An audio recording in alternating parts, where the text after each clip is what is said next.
Меня слышно? Hello, do you hear me? Do you hear me? We begin.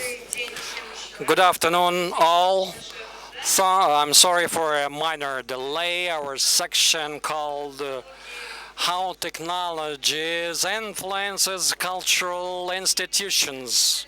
Let me begin by saying that actually this topic obliges us to speak about obvious things. We want to avoid this and speak about real problems cultural institutions are facing. These cultural institutions are now actively working the field, which is always on the defensive because cultural institutions are easy to part with. These can be closed down, reformed, modernized. So the technologies working in Russia now is a technology of searching for a compromise. So I'd like to speak about technologies concerning building communication with a particular place, communication with the spectators, viewers, and not only technological solution in dealing with the visitors and museums. Let me discuss stories that are practiced by the museum personnel and are part of our everyday life. We transfer the focus on the information, gaining experience to manage visitors. Museums violate all boundaries and go beyond the framework of definitions, go beyond its own walls and premises. They communicate with the city environment and with men in the streets and do a lot of vanguard things a la avant-garde. And we want to raise a few issues. We have a very short issues, only 45 minutes.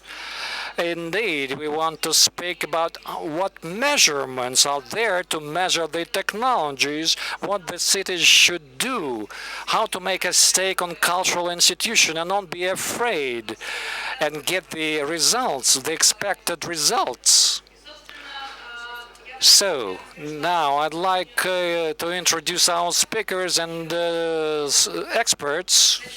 Let me begin from Paul Ollens, Managing Director of BOP Consulting. He is a co-founder of the company. He's doing research and strategic planning in creative economy. And Paul organizes Cultural Forum of World Cities, held supported by the Mayor of London. Paul, hello, hello. Yulia Shakhnovskaya is one of the speakers, director of the Polytechnical Museum, one of the most expected projects in Moscow, and maybe she will open something new to us. Dmitry Likin, architect, co-founder of the Architectural Bureau White House and curator of the new Polytechnical Institution. Dina Sorokina, director of the first Russian president, Boris Yeltsin, in the city of Yekaterinburg, and Don Rosengarde, Dutch artist and designer. He's known for brilliant and well-skilled art projects, researching the human relationships between humans and space. He will wrap up this session. I would like to give the floor to Paul. It seems to me that based on his experience of a designer of cultural projects, he can give us some analytics on how cultural expectation change space and what are successes and failures. If possible, you can give us examples in the cultural design of cities. Paul, the floor is yours. Okay, thank you very much, Elisa. So Elisa's asked me just to make a few remarks that might provide a bit of context to the rest of the discussion. And it's going to be very, very condensed. And I'm going to flip through my slides. I hope you'll be patient with me if I miss some of my slides, because I want to do it in less than 5 minutes so we have lots of time for discussion. So thank you for having me here. I'm from a small country just on the other side of the North Sea that used to be part of Europe. And I've got to get used to the idea that being invited to share our ideas in the future, I'm very grateful that you want to have me here, in spite of our declining influence in the world. So I just want to talk about two things very briefly. I want to talk about what I see as the sort of big issues around how museums communicate with place, and the sort of the big idea there of museums as platforms. And I'm going to talk a little bit about my theory of the three dimensions of the ways in which museums use technology to communicate with people. But just before I start, a very quick observation. What do I point this at? Is it on? Off. On. Ah. Not sure what I do. But shall I start? What do I? Ah. Okay, people love museums. All over the world, people love museums. In the last 15 years, the numbers in terms of visits overall in most of the big cities in our World Cities Culture Forum and across all cities have gone up. So museums are actually in an incredible place. They have something that the general public seems to like. And my theory is that they have a huge potential to attract even more people, not just in numbers, but also in terms of diversity. So I think that's a starting point. Seem to be going backwards here. Point it. Oh, say next. Okay, good. Next, please. Yeah. This is going to get. Okay, next. Yeah. Okay. We'll skip these two slides actually. Next. Next. Here we go. Can we go to the next one? And again, please. Next. Okay. So this is what I want to say, right? Is that we did some research about cultural developments in world cities, and essentially, across world cities, there's probably about 250 museum refurbishments or museum projects going on across world cities.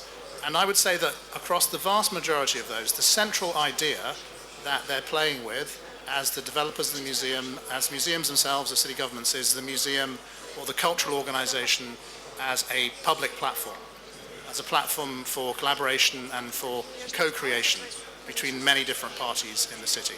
And I think that the Shed in New York, and some of you will know about that, is the model, theoretical model anyway, for the future of the cultural organization in the city. So essentially it's a cross between a physical building and a plaza. And it's completely flexible and retractable, so you can change the shape and dimensions and its relationship to the surrounding city. So it's not a museum per se, it's actually an exhibition center amongst other things. You could probably put a museum or put a collection in there in some way or another in the future. But that idea of essentially the public platform is, I think, the central idea, the central big idea around the future of museums in their relationship to place. Can we continue, please? Yes, this is very clumsy. I do apologize. Communications technology. And again, please. Please. Okay, I'm just not going to use my slides. Okay. So when it comes to communications technologies, I think there's three dimensions. I'll just go through them, and if you want to see my slides later, I can send them to you. The first is, I think that communication technologies have been used very successfully by museums for many decades now to enhance the visitor experience, to augment the basic experience of going to the museum. Any self-respecting museum in the world now has huge amounts of investment in interactivity, in social media, for marketing and communicating with its audiences. I was talking a minute ago to somebody about the latest Museum of Modern Art in San Francisco. It's got a brilliant app. Most museums have apps now, but the great thing about the SF MoMA app is that what this app does is it takes you to the places around the museum, not just within the museum. So it situates the museum in its urban context.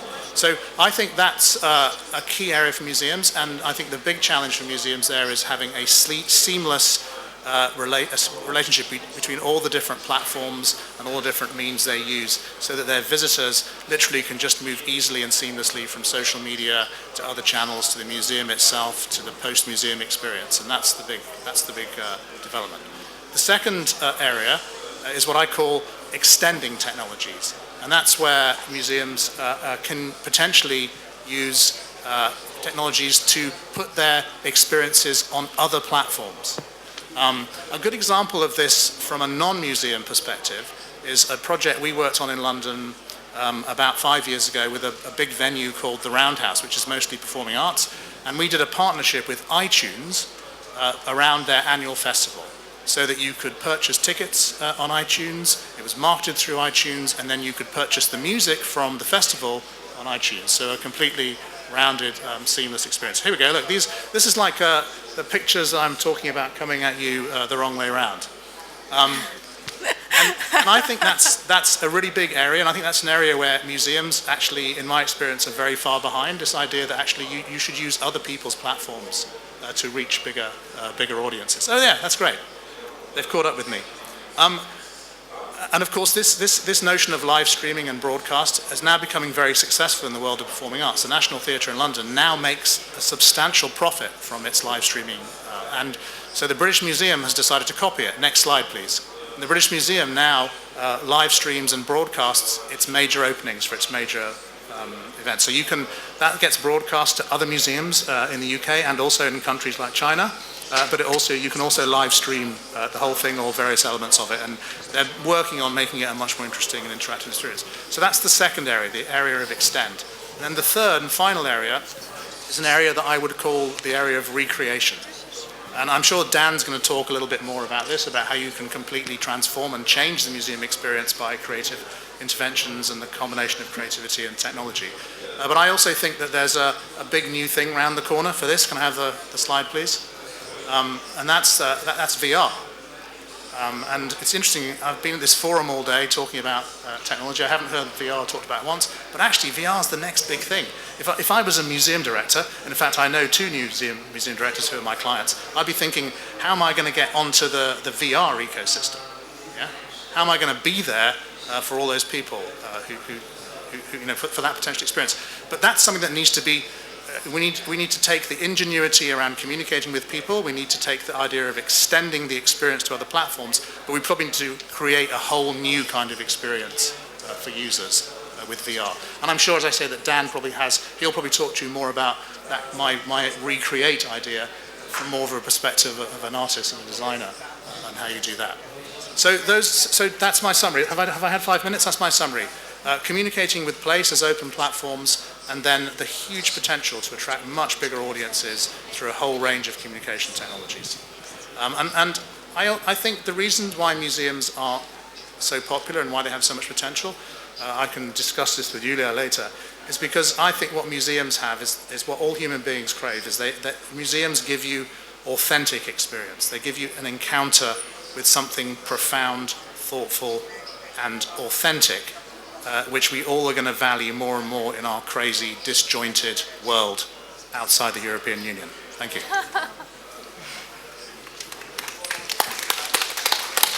Пол, спасибо огромное. Thank you so much, Paul. Thank you so much, Paul. Very difficult to keep to the TED format. 5 minutes is a failure. We are lagging behind. So my question is, it's interesting for me, Paul, you gave examples of successful examples consisting of 3 directions. Give us one example, at least, when this communication is a failure, when the communication failure. Give us an example of communication failure. I'm a consultant, I'm very good at avoiding questions.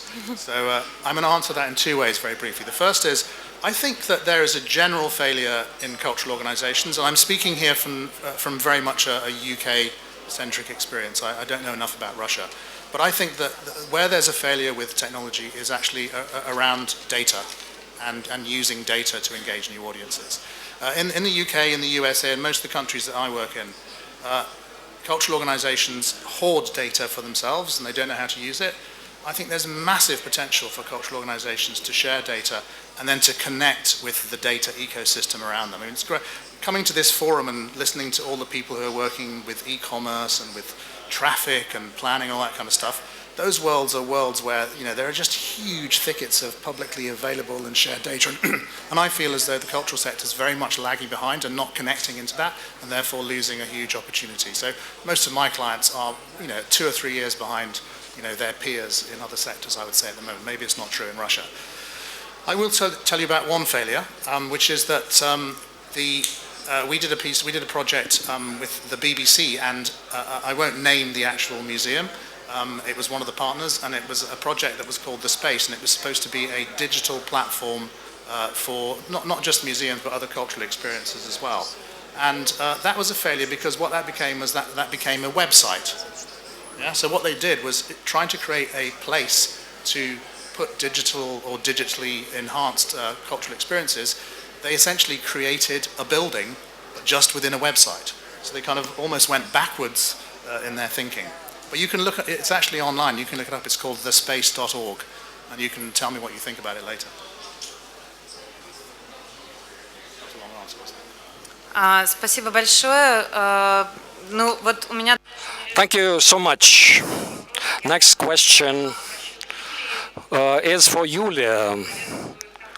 And the question now, scientific museum now are the proving ground of all technological solutions to test scenarios of the future. These are tested in the Scientific Museum. The Polytechnical Museum developed a concept of developing, is preparing a new space of the museum to be opened. So technology is to be used in conjunction with the environment, with the space. Good afternoon.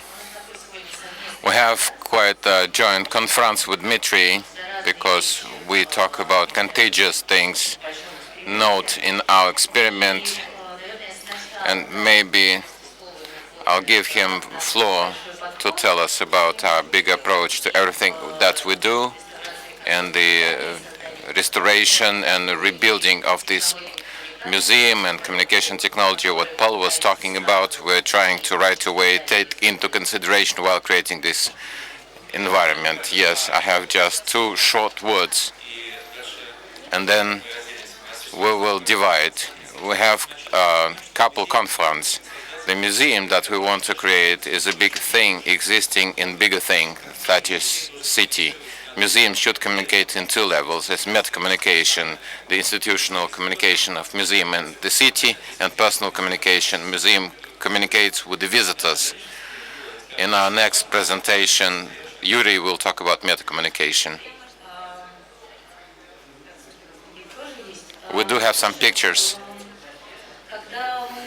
When we conceived this global relaunch of Polytechnical Museum, the chief scientific museum of the country, it happened so that in our team we had an incoming person.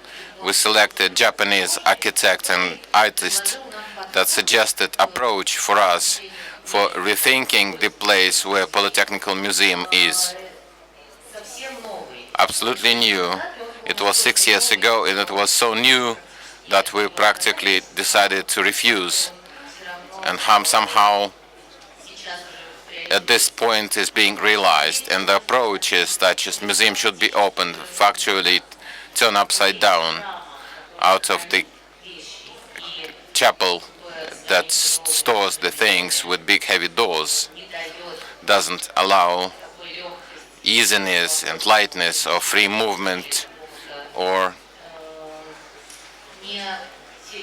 non-serious, non-deep approach to penetrate inside, turns into the open ground where you don't have just experimental zones, but also communication in the broad sense with everything around it comes to the first stage spot.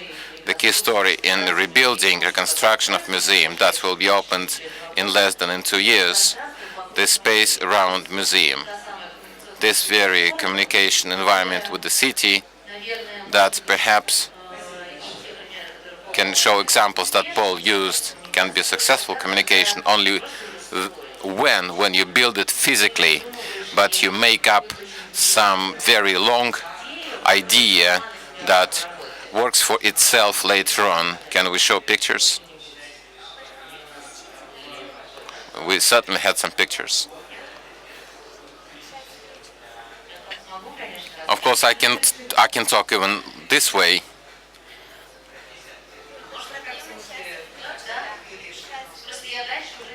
Further, I don't know how to tell that new square in the center of Moscow, surrounded by a big number of the buildings, turns into what? Technical people trying to help us.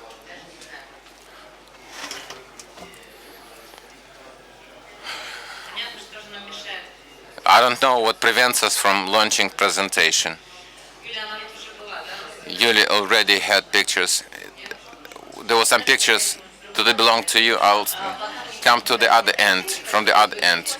Without pictures, how it will look? Very important thing is that not only our visitors are people, but our surrounding is not just people, but institutions in the broad sense. It happens so that our panel is about museums, but cultural institutions such as theaters, festivals, and big number of very individual projects. And now we'll be doing very funny street art about the forests. And all of this communication with institutions and in broad sense unlimited partnership that allows to select competences, gain competency, develop interdisciplinary projects by adding to our zone of interest or zone of authority. Don't switch. We add our zone of authority some new competencies such as art, fine art or vision gives absolutely new, interesting, principally different view. Now about the building. This is how the square before the building will look. If you went to the Nova Square and you see it's used for the electric buses turn around, it will be absolutely different entry zone to the museum. That will be park, amphitheater, staircase, communication zone, where in the good time of the year, during good weather, will be a splash of street activity with festivals, lectures, performances, something museum is doing. It also is a hub, a metropolitan hub, because it's the city zone. Next slide, please. That not only is the street, but also all the space of the semi-basement floor that becomes transit zone not only for the museum visitors but also for the city residents. Without going outside, you can walk through from Детский мир to Zaryadye movie theater. As the result, in the city where for decades the most central space, all this Starry Square, New Square, Old Square, New Square, factually one idea turns upside down.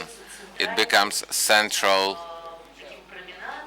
promenade for the city communication, where merges from the top museum, not pushing, without not making people mandatorily move to the museum space, but adding comfort and natural environmental place.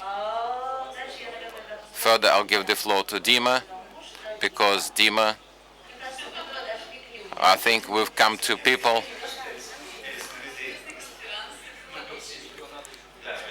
different. Sorry, I can talk for a long time, so you can give me time clock signals, since I'll be talking about people. Here I must say one thing: we're really trying to create new museum of which we talk Friends, that will be a museum you never saw before. Those museums, in 2 words, if I have enough time, if I talk about museum concept in the world, everything is well organized. In the world we live, and majority of our country fellow countrymen, it was like this. Museum, it was like Kunstkameras. There was some values in museum field. Then museum thinks of itself as ideal institution for transfer of the values to the next generation of the keepers. This is one of the chimeras that we fight against. Our objective is to try, although it's clear to you and clear to everyone, but not many people do it. We can make museum think of itself not rather as the Kunstkamera, not as the vault with the humidity, temperature, illumination, but rather communication machine of interaction. And this is one of the ambitions that the team under the director, Alina, and the reason is I'm part of the team, since along with my activity, I'm also a specialist in archaeology, and this part of technology, as technology of communication, is an important part of ambitions of our museum. In essence, we realize that when we interact, we must report to ourselves whom we interact to. So I can have few jokes. 2 days ago I made cleaning at home. From the back shelf, there was ugly book of American psychologist Dale Carnegie. You probably read it in your childhood. I opened it at the page where it said, every summer I go to fishing to Maine. I love strawberry with cream, but for some reason the fish prefers worms. Quite a revelation. Second joke has to do with personal experience of my fellow who faced necessity to give money to pay for the wine because his other fellow died. Why did you come to me? We need advice. What kind of advice? I don't understand what you're talking about. We put together money and buy wine. We need to write a postcard. Everyone says from the friends, from the peers, but if he was not in our class, then we say, write from us. They say, will it be clear whom? These are 2 key points of communication. This is the audience.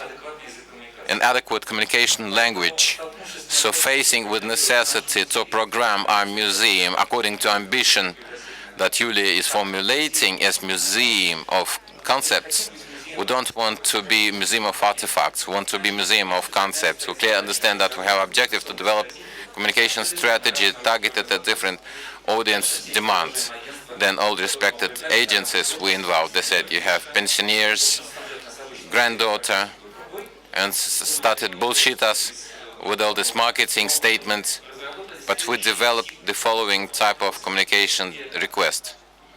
That is so-called essence request. And people come to us to know about the essence of different happenings. Second type is attraction. People want to come understand what's so cool, what's new in the world of shamanism in certain northern regions or in northern technologies, which is pretty much the same. And the third is the history of science and separate anecdotes around different artifacts. So these are 3 not crossing communication requests that, however, must be lined up and rather satisfied around the exhibits that we want to show. Further, we develop an array of different means, such as modern technologies, magic technology, right application. We'll have navigation inside of museum space physically, as well as virtual navigation. We think about routing. A man can come to museum, and out of 1,000 exhibits, he can select, he can create the pathway he needs. We certainly think about scenario of visiting groups. All our exhibits, we line up according to the responses to potential communication requests of our future auditory groups. More?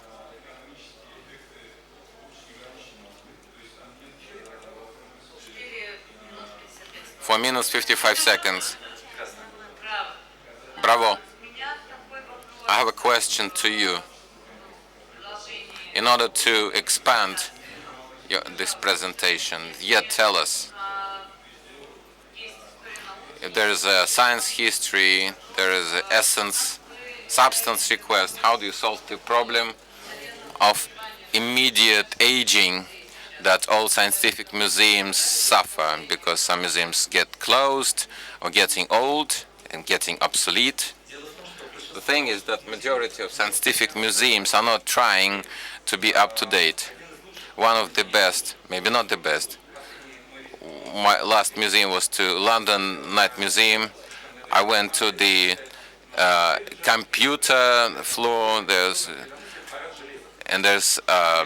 parade of hardware. I read Enigma. I read the anecdote how Turing disclosed. I left with a lot of historical information. What I didn't understand based on these exhibits, and what is the process of calculation? How does it work? What does computer do? What makes computer different? And what's the essence of the algorithm of computation? What's the essence of computerization? I was not explained. I was told about a lot of data, stuff, hardware. I left with the vacuum of understanding. Our response to the challenge of which you talk is to create not museum of artifacts, but museum of concepts that will be communicated according to demands of audience. Thank you. I want to give the floor to Dina Sorokin because along with Polytechnical Museum, the Yeltsin Center has become one of the most argued discoveries of the last year. Yeltsin Center was opened just recently, and this attempt is to create the institution of new type. And by the way, not in Moscow, but in the large city of Yekaterinburg, where also originate. And Dina, what's the innovative quality? What technologies are chief technologies for you? And the second question, right away, tell us about specifics of your interaction with the place, because not right away where the Yeltsin Center is, they didn't plan this as a museum. This was the shopping mall, intended as shopping mall at first. Yes, thank you, Alicia. Demidov became Yeltsin Center, and this time the only presidential center in our country. I hope very much that we'll have my presentation. Can I ask the first slide?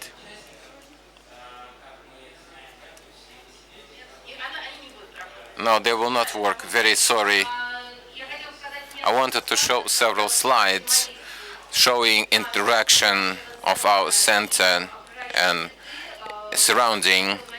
I wanted to start off with wonderful event that will take place tomorrow, 1st of July. I'm torn apart because I want to be here with you and participate in this forum. At the same time, I want to be in Ekaterinburg. Tomorrow we open our media facade. Media facade will be living part of our center, of our building and our organization. As Alisa said, yes, we at first built it as the department store, but this building was built for so long, was completed, and after 2008 it was given to the Yeltsin Fund for realization of our project. Our project with architectural, it was made by Boris Bernasconi. He made a wonderful concept of perforations. He put our building into breathing shell with the perforations. I carry the badge with a perforation symbol because it's really very symbolic, not only for our building but also for our concept. This is transparency of 90s, reforms of 90s, and those concepts and ideas of which we talk. This next slide, please. This is our atrium, the internal space of our center. I want to show you, no, previous one. The photo from the last week. On Friday, we had second annual festival of Euro Music Night, the Urals Night of Music. Yeltsin Center is one of the organizers of this wonderful festival. And here you can see how in testing mode we started to use a media facade that will be open tomorrow. The program of media facade lasts for more than an hour if you look at the loop, but this is a wonderful project developed by our center together with German artist Stefan Hoffmann. I wanted to be there tomorrow. If you have opportunity to be in Yekaterinburg, I recommend to be there. Let's look at the next slide. Once again, Night of Music, last week, a media program on media facade, our perforations that surrounds Yeltsin Center. There is 1,000 LED light sources that we can show different programs according to our wish. Now we created this program, but I hope in the future we'll work with local artists, the artists from Yekaterinburg and maybe other provinces of Russia, to create new unique projects for our center, for our city. And the wonderful thing is that to enjoy this view is not for Yeltsin Center visitors, but also for residents of our city, because we are right on the bank of the pole, practically in the center of the city. In our center, our building can be seen from many points, from many spots across the pond. Across the pond. The next slide. We opened in November last year, on the 25th of November. Here on this photo you can see the main entrance to our center. It's quite modest, but at the same time it says a lot on what is inside. Next slide, please. The nucleus of our center is a museum led by myself. I'm very happy that the museum is very popular among our citizens. It is a point of attraction and a place for the guests, place of interest.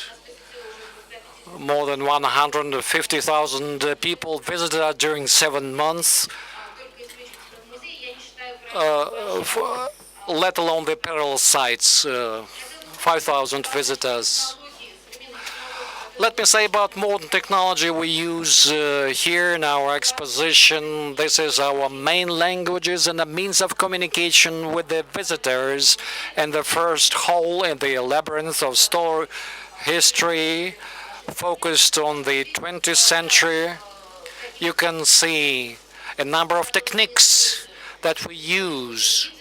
Video chronicles, for instance. It is a very narrow complex space, so we had to present a lot of material in this small hall. So this is the technique of audio showers. You can hear the program a couple of steps from a media projector without hearing parallel program 2 meters from you. In a small, we have 12 programs represented here. Here is a view of that floor. One hall on the first floor is quite saturated of media programs. Next slide, please.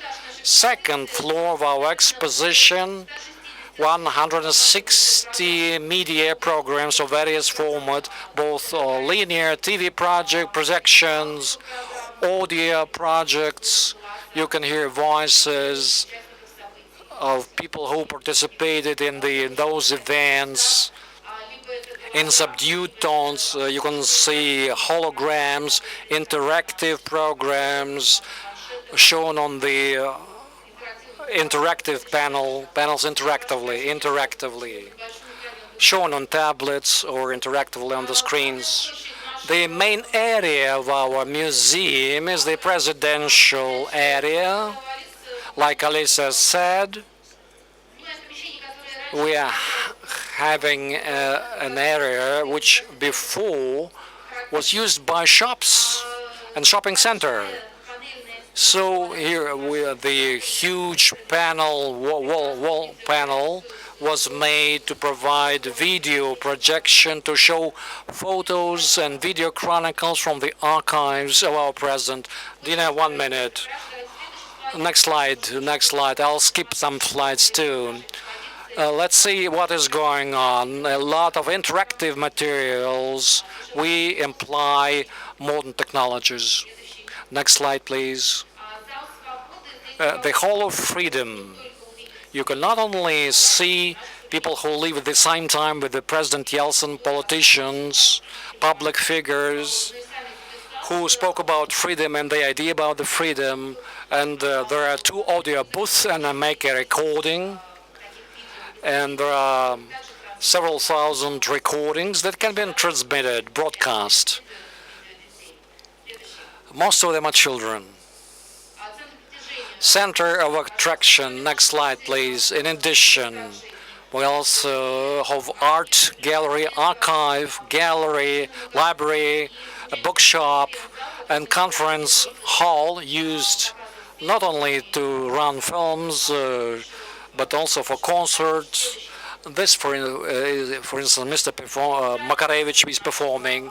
Central atrium of our presidential center with the area of 4,000 square meters used for various format events, for concerts, for corporate events, for soirees, etc.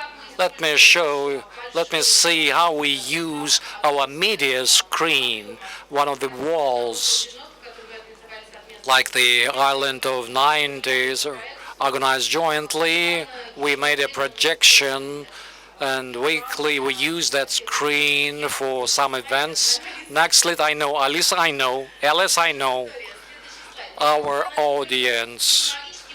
They are not only technically wise, but they are quite young. More than 60% are people before 40 years old, with whom we must communicate on a different level, on the language of modern technologies. That's what we're trying to do now. My task now is to promote those technologies not only in the museum but in the center itself. I'm happy to discuss the problems related with the promotion of those technologies. Thank you so much. Thank you so much. I have a question on the tip of my tongue. I'd like to pass over to the presentation by Dan Rosengard. I'm very pleased that Dan participates in our session today, because the pictures persecute me for 2 years. It is brilliant, a large-scale project in the city environment, and when preparing, Forbes named him as a revolutionary in the creative industries. So I address this question to Dan. As a revolutionary, how to revolutionize the creative industries and what technologies can be used for that. Thank you. I'm happy that I'm somehow part of your memory. Thank you. So first of all, it's great that we sort of share this ambition to improve the experience of the museum. Because as an artist, I have experienced myself as well that there are good and bad musea. The bad musea, they sort of put me in a white box with a sign, please do not touch, and make me feel that I'm already dead, which I'm not. And the good musea, they trigger me. They ask questions, they try to engage some kind of interaction. And I think that's really important in a world where creativity has become more and more important, that we create environments which trigger the thinking of people. So I want to shortly show you 2 projects. Can we start with the Van Gogh, first one? My slides are going to work. I am positive about it. I want to show you, yeah, go up. I have 900 slides, by the way, so get ready. So sometimes a museum comes to us, and this was for the International Van Gogh Foundation. Van Gogh, famous Dutch painter, a lot of stories about it, a lot of myths. And it was interesting because the museum first wanted me to make something in the museum itself, but I felt a bit trapped. So we started to explore a bit more his history. And we found a place in Eindhoven, in the Netherlands. It's a city where he worked in 1883, before he went to France and made the famous Starry Nights. And we started to get inspired in a way by his paintings. Next slide. And started to explore new materials. We are fascinated with smart materials. You remember these glow-in-the-dark little stars which you had on your ceiling when you were a boy or a girl? Yes? Yes? Okay. So somehow I have looked at them way too long when I was young. And I think they're fascinating. They charge at daytime, glow at night, no electricity, self-sufficient. So we went back to the lab, made that material more durable, more sustainable, and in a way started to combine the old world and the new world. Next slide. So this is a bicycle path that in the end we designed for the International Van Gogh Foundation, which charges at daytime and glows at night up to 8 hours. And this is the area where Van Gogh actually lived and worked. He walked the ground not so long ago, and it's something you can go to every night, no ticket needed. And it hints towards a future which is energy friendly, and it links the local tradition, the cultural heritage. We put sound up and light down, or?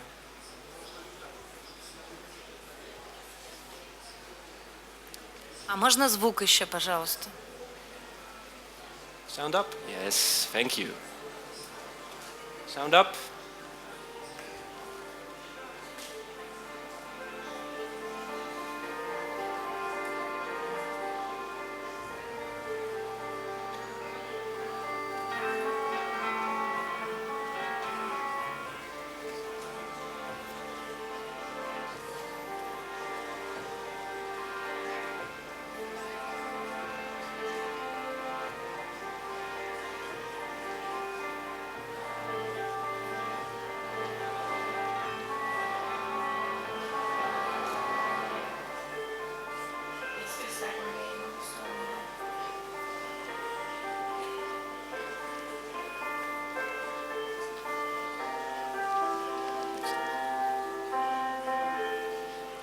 Next slide. So we launched this 14 months ago, and it was really great to sort of experience this relation with the museum and this location. People went there, they got inspired, they got amazed. You can touch it. I think you should always be able to touch it, because only then you remember. And it's a place of memory and of future. And next slide. Things happen, you learn. This was a children's book which was sent to us a couple of weeks ago. We did not know this, we had nothing to do with this. And it's a book about the life of Van Gogh, a children's book. And in that book, they visit the bicycle path. They made a little copycat, you see here? So suddenly we sued them for that, by the way. Yeah, that's always protect, No, I'm joking. But it's great. So suddenly you dive into the world of imagination. You dive into the world of education. And I think this is really important. And for me, it's great to hopefully have a new generation of young children who think that light-emitting bicycle paths are completely normal. So they will point to a bicycle path we find normal now and say, hey, mama, this one doesn't work. Or at least let's hope that. So next slide. So in a way, it starts with questioning. Why? Why does a jellyfish emit light without battery? Why do we accept light pollution? This is Beijing. I just came there. Below is an image on a good day. We can see the people. Air quality index 34. It's okay. We can see the birds, the trees, the people. And the top image is a bad day, when all the cars and the factories start to run. And this is our desire for innovation. It creates side effects that we did not imagine. And it's not just Beijing. Paris, London, my own town, Rotterdam as city, has a problem with that. So we wanted to recreate the image of beauty, which is the sublime, in a way, a very essential topic in the art. So next slide. So what we decided is to build one of the largest smog vacuum cleaners in the world, which literally sucks up the polluted air, cleans it on the nano level, and then releases the clean air. Next slide. So we are creating parks which are 75% more clean than the rest of the city. Next slide. Pollution. No. I love technology, but it has to work. Yeah. Pollution. It's really weird that we accept it as something normal and take it for granted. Yeah, this is Rotterdam, where we placed the first one.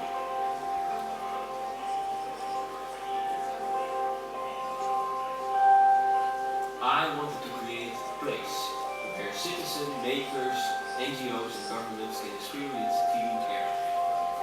A bubble of clean air, where people can think, meet and work together how to make a whole city smoke-free.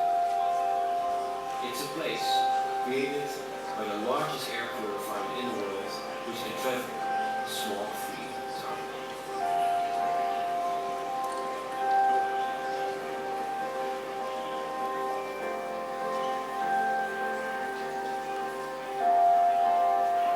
In the future, waste should not exist. By putting the captured smoke particles on high pressure, we create smoke-free rings.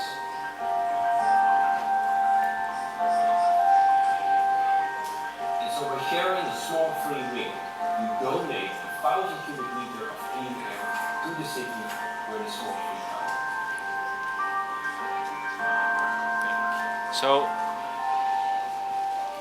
to conclude, here we try to readdress the notion of beauty, clean energy, clean water, and at the same time the notion of beauty, that you make bold proposals how you want the future to look like. And I think that happens in and outside the museum.